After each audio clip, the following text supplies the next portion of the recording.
I'm very tired. Are we going to get a song out of you? Maybe an election song? No. And as you wait now for the first of the results to trickle in, there have been various issues raised about polling stations that have either been delayed or 5 that haven't opened at all in parts of the Eastern Cape and KZN. What's the EFF's position?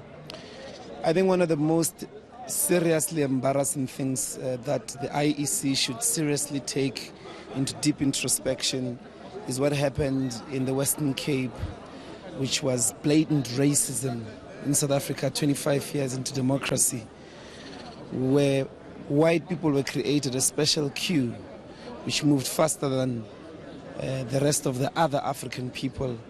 I think it's a bigger reflection of a fundamental problem of this IEC that we're looking at. They've not been able to respond efficiently to a number of claims about people who are going from voting stations to voting stations, not only voting more than once, but also being given more ballots.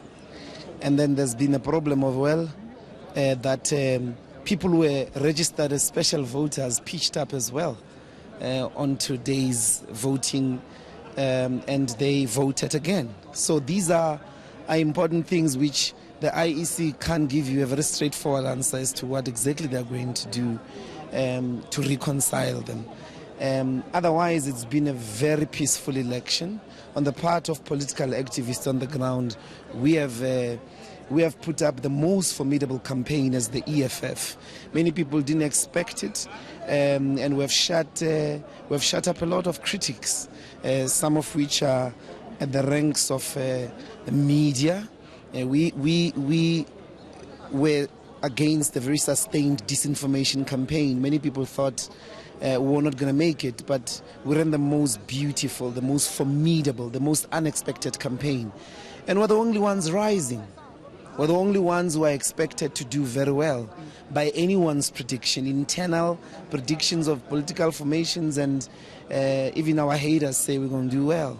Let me ask you about the IEC issue, because they've tried to explain the issue of the queues in the Western Cape, saying it wasn't in fact racial and it's just something that sort of happened as the process was unfolding. Are you not satisfied with the explanation? That explanation is an insult to the intelligence of anyone in South Africa. The coincidence, just the coincidence that all white people are people who are not registered in that station. Ridiculous. It must be rejected with the contempt it deserves.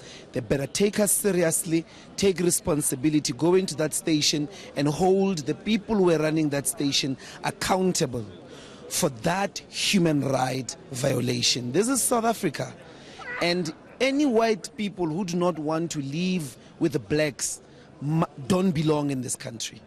Any white people in this country, we're going to be free, we're going to be able to go anywhere we want, we're going to vote anywhere we want, we're not going to be discriminated on the basis of the color of our skin. It's a shame that they even gave that type of explanation. Dr. Mbuyiseni Ndlozi, the EFF spokesperson, we're going to walk